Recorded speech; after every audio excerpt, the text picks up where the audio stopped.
would I spend 6 hours editing a vlog? And yes, I did it for the first few months. And then I realized, I am not happy editing. I don't like editing. I asked myself, do I enjoy this particular activity? Do I enjoy cutting and clipping things together? No, I don't. So if I have more time to live a life, to do things that I can talk about, why not just invest my time in that? Awesome. So I would love for everyone here to get to know you guys a little bit more. So can we start with you, Abderrazak, to introduce yourself, a bit about you. You've got the creator hat as well, but you're also a very successful entrepreneur. So we'll start with you, and then Marina will do you afterwards. Thank you. Thank you, my audience. Love the support I supported group. them all the time. Okay, thank you, Sherry, for having me. Okay, yes, as you said, I'm a founder of startups. I exited my first startup in Morocco. I was the first one who exited with more than $2 million, something so huge there. It's nothing here. It's Dubai, Amazing. And then I start thinking about me, how to help the community, how to give back. The first thing I did, okay, I start making content. Now I'm a business content creator. Love it. I have a new network of content creators, and I start helping them to make them entrepreneurs. That's why I am here. Amazing. And Marina, Awesome. yourself as well. Yeah, I also started as an entrepreneur back in 2011. I started a company helping students study abroad. And then when I was preparing for my GMAT, because I also wanted to do an MBA in the US, I'm originally from Russia, I was preparing for GMAT, discovered a platform called YouTube, and I decided to document my journey of my university application. So I started my first channel, then I started my second channel helping people learn English. It's called Linguamarina. It's my largest channel, over 8 million followers. And then I realized that my American friends are not watching my content, so I started a channel called Silicon Valley Girl, talking about business. And my company was actually backed by 500 startups in Silicon Valley. We moved to Silicon Valley in 2015. I'm also the first venture-backed creator. I sold 5% of my company for $1.7 million to Slow Ventures and some amazing angels. And I'm starting a healthy kids snack brand this year. Amazing. I mean, I just want to say, first of all, multiple channels. A lot of people already struggle with being able to juggle that. And of course, you've got multiple businesses as well.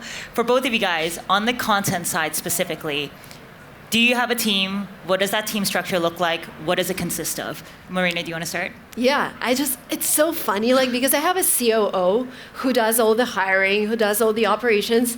She was like, Marina, can we do a Christmas call with the whole team? And I'm like, yeah, of course. And then I log into my calendar and I see 43 people attending. I'm like, do we have 43 people? Like, what's going on? And she's like, yeah, that's your team. I'm like, okay, perfect. So yeah, I have a team of 43 people. So basically for each channel, we have a producer who's responsible for guests, who's responsible for titles, thumbnails, etc. But we also have thumbnail designers, editors, people who work with different brands. Like we have a US salesperson, we have an international salesperson, we have assistants. Like it's a team, really, in order to pull off so many pieces of content in a week. And I have TikTok, I have Instagram in multiple languages. You have to have a team. And that's why I'm able to be here with my family, have some free time, because it's not just me, it's the whole crew. For sure. And yourself for your business content. Do you do everything yourself? No, of course not. Yeah, for me, for my business content, I have like 7 people working with me. They're preparing everything, I'm the boss. I come, go back to Dubai. Yeah, but in reality, I help and I coach content creators, okay, to understand, to clean their mindset. I coach them. You need guys. You are like a small company. You need people, okay, to help you to grow. You are not anymore like street panel, who brand will put advertising. You are different. You are a small company. You are creators. You need people to help you to have time to think correctly and then to satisfy your audience. Okay, we have a lot of cases here with us from Morocco who are converted correctly and now they are successfully in Morocco. Okay, this is the challenge we have in Morocco is a mindset challenge. Before hiring, they must understand the need to hire and to free time. Yeah. Well, I want to ask a bit of a spicy question. So you obviously work with tons of creators, right? You help them scale, and you haven't gone through the process yourself as well. I think a lot of creators in the stage where they're starting out as creators, they are kind of in this catch-22. They're like, I need to hire so I can make more content to make money, but I'm still starting out and I don't have enough money generated. I'm not making enough ad revenue, whatever it is, but I don't have the means to be able to hire. How do you either advise your creators, or how did you navigate that during the early days? When do you realize you're like, you know what, am I going to just invest my own money and my own savings into this? How did you go about making that decision, or giving advice to creators? Yeah, first of all, we have to convince them they are a company. They have to make business plans, okay? You are not a daily burning cash machine. You are a company.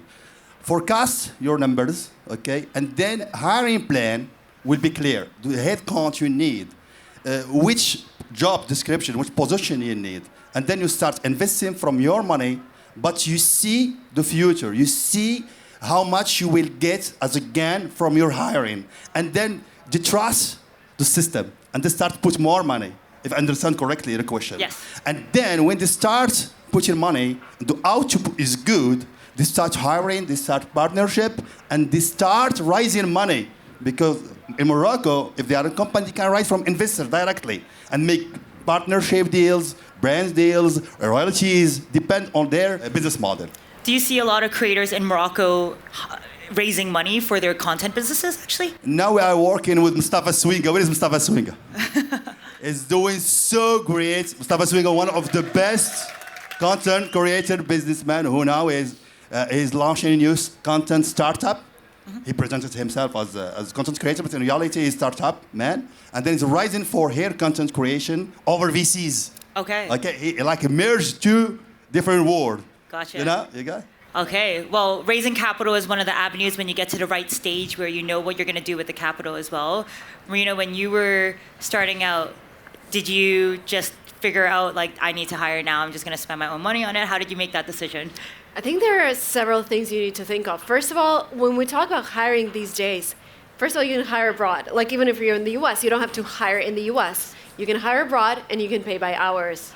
Editors mostly operate by hours. They're not like, hire me and I'm going to work for you for the whole month. No, they take different projects. So you agree on an hourly rate, and I know that it takes me 6 hours to edit a vlog. Would I spend 6 hours editing a vlog? And yes, I did it for the first few months. And then I realized, I am not happy editing. I don't like editing. So there is a second rule that I like to execute every single day. I ask myself, do I enjoy this particular activity? Do I enjoy cutting and clipping things together? No, I don't. And my first hire, so I hired an editor who was a school kid, and he charged me something like $5 an hour.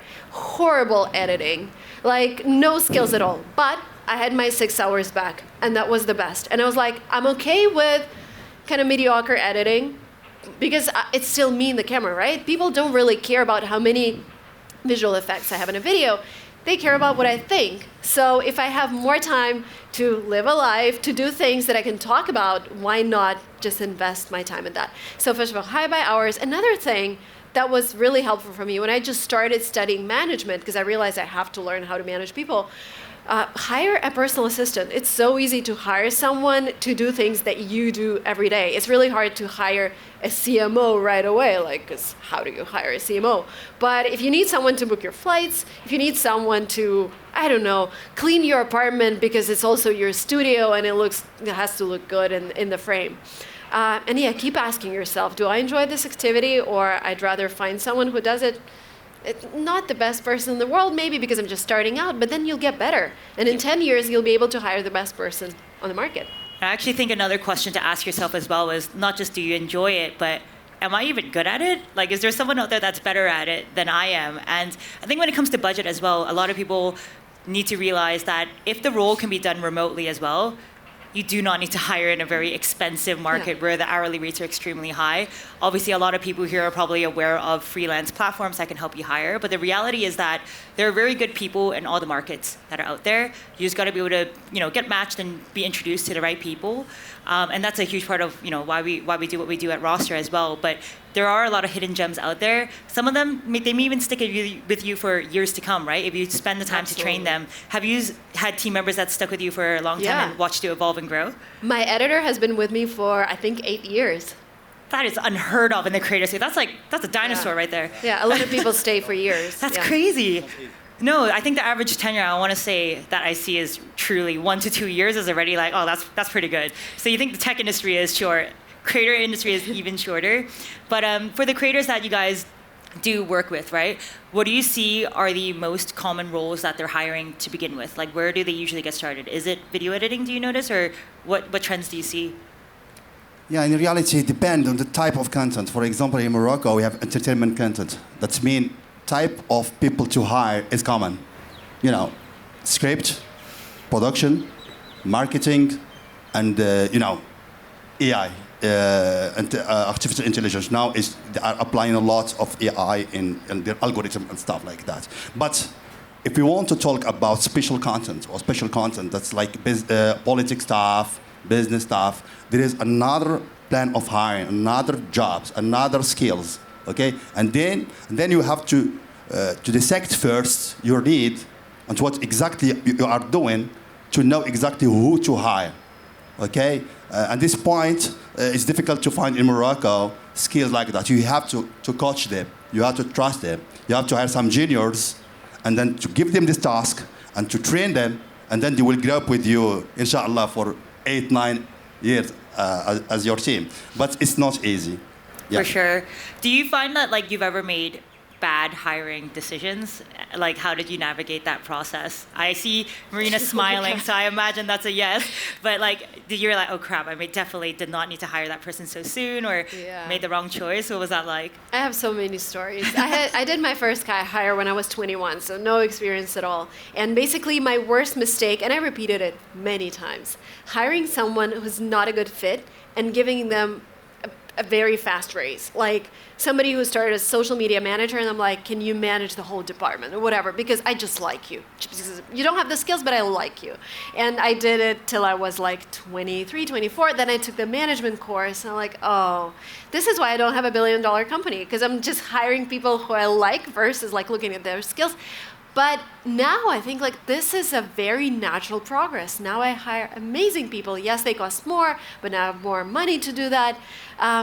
You just go through those horror stories, and it's fine. And all of you, if you're going to start hiring, you're going to have those stories. People are going to quit. People are going to steal your contacts. People are going to mess up your business, and that's fine. This is how you learn. This is how you learn that it's your responsibility because you hire those people. This is when you learn how to not get upset, but to wake up and start acting. And I feel like this is what makes you a great entrepreneur. I was at this, again, management course, and they showed us a video of Steve Jobs, who said, my role as an entrepreneur, I don't invent iPhones. I'm a visionary. I find people who execute on my ideas. That's my job. And I think he was interviewing people for over 60% of his work time, 60 to 80%.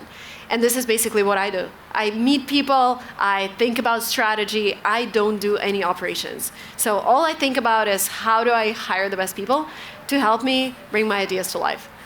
For you as well, do you find that like you've made any bad hiring decisions, or your creators have done that before? Any advice around that? Yeah, in reality, for me, I have an experience of hiring people. The first 5-10 minutes, I know this guy is working for me or not. But for the content creator, we coach them to get this skill. But it's not easy. As I say, this is a new business, it's a new industry. And sometimes we need some skills that they wasn't there in the market. We have to invest in them. And we can't get any feedback at least 2-3 months. That means there is some waste of money and time. But we have to deal with it. This is how it works. We have here, for example, as I say, we have strategy, they spend a lot of thousands of dollars. That's for writing, to get some content. And then these guys, you have to rewrite after them.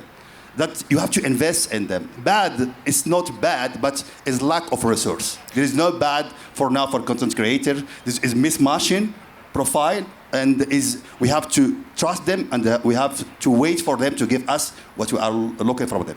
But to be fair, like what you said, right? Like a lot of these jobs didn't even exist 5-10 years ago. Exactly. Heck, like TikTok wasn't even really normalized as a platform globally until a couple years ago. So jobs like thumbnail designer, can you guys imagine 10 years ago that designing JPEG files for a living? Yeah, it's just artificial. Now we use AI for our YouTube videos. Imagine that we growth up like 300% of my last videos because we use AI.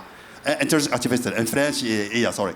In English, AI, yes, exactly, AI. We use it a lot, and now we feel the difference. And these guys who made that is like 20 years old guys. They're experts. That's mean this is different now. It's very different. Well, I guess then probably one of the anticipated questions, and I think this touches on, Marina, what you spoke about yesterday as well, right? Got this big AI kind of cloud looming over us, right? For creators that are wondering, should I just pay for a subscription for some AI tool to help me do my video editing or whatever it is, script writing, ideating, or should I still hire? Like, is there an in-between? What are your thoughts on that as someone who has helped creators scale their teams, as someone who's scaled their own teams? Any opinions around this?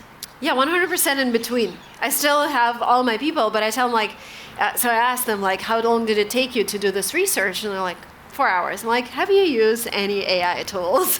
Because this could be done in like an hour. So Perplexity for research, or like even for like short videos, we use Opus Clip. We no longer do like, oh, let's cut this out, because Opus just does it automatically. So I still have all of my people. I never fired anyone because, you know, you can be replaced by it. No, I just want to empower them. I want them to be able to do more, because my LinkedIn person can now do my X, can do LinkedIn, and can do short videos, because she can learn how to use AI tools that I test myself all the time, because they're not like perfect. They're still like, they're learning, they're getting better. And it's always a healthy mix when you have people, but you empower them with AI tools so they can do a lot more for you. And we as creators have to be on so many platforms, in so many formats, always chasing this new platform, whatever is Blue Sky, or what is it now? So you just have to adapt. Adapt or die. Yeah. No. Adapt or die. For sure. And someone once said this analogy, which I think is kind of accurate in terms of how people use AI. You got to treat it like it's a very entry-level intern. So they can help you gather initial information, but you or your team member needs to still do the vetting and make sure that it's on brand, right? It's brand safe, and it's something that you're proud of to still put out there as a creator. So good to know that you guys are doing a mix of using modern day technology, AI, and also obviously leveraging your own team members' skills. So we've run out of time. I don't know, are we able to do Q&A actually? I think we are. So if we've got a mic that we can run around with and do some Q&As. We've got a question here at the front. I think this was the fastest hand that went up. For your company, firstly, do you guys do any kind of outsource arbitrage? So, for example, someone living in the UK could hire someone, let's say, for example, in the Philippines or India, etc., stuff like that. Also, what's your best practices for that? And lastly, for Marina, what was the key tip you would give to having a loyal employee with you for 8 years? Because finding a good editor, if they're good, they're going to be in demand, and then they're going to start knocking on your door. And once they start knocking on your door, if you don't raise their salary or pay them enough, they're gone out the door. How did you keep them loyal to you? Yeah, it's basically, I feel like the editor who stayed with me, he's from my country, and he doesn't really speak English. So, and I pay him close to American rates. So he can't really find a competing offer, and also he likes me because, you know, we've been together for a while. But also arbitrage. I have a team of editors in India. My personal assistant is in Indonesia. I use it all the time. I hire in the US, but only like top talent if I need someone who understands American culture or like is well connected. But of course, if you're able to hire abroad, just do it. It's tax-wise, it's smarter, and also like fee-wise. Well, to answer the labor arbitrage question, I think cross-border hiring is one of the smartest things you can do as a creator. There's a lot of reasons beyond just price that you may want to do it as well. Firstly, there are creators that we work with that strategically finish filming their videos, go to bed, send their footage to someone, wake up, take advantage of the time zone. You've got a first cut right there. Take advantage of the hours you're sleeping to get some work done. Beautiful, very optimized. And then obviously on the cost and hiring front, there are ways that you can definitely make it work for you, especially if you're a creator starting out. And also, to be honest, I think there's also a lot of advantage of having, you're in the creator economy. Heck, if it's the creator economy, you can't hire remote, what industry can you? Literally what you do is online. So there's a lot of opportunities to do that. But the thing I will caution and want to give advice, and what I've seen creators do, is you need to make sure you have the right systems and processes and SOPs in place. For example, obviously you don't get to have an in-person work culture, right? So it's very easy for things to become very task project based, which is fine to begin with. But if you're talking loyalty, you're talking about team culture, find a way to still build that culture even if you're international, and find ways to have that team dynamic as well. And the processes, make a Google document. If you're hiring a video editor, don't just dump the footage at them and expect them to know what to do, right? Set them up for success. Start documenting what do you usually do that is normal to you, but for someone else who's just doing it for the first time is new, all the routine things, the database of the music that you like to use, give them access to your epidemic B-roll. sound. You need to document these things. These things are normal to you, but they don't know what your font is. They don't know what size you like. They don't know where on the screen you like to put your things. So they can study your videos, but you could definitely make their life a lot easier. And I don't think that's a country language thing. That's like, regardless of where you're hiring, you should put those systems and processes in place. Thank you for the question. My name is Max. I'm also a creator based in Dubai.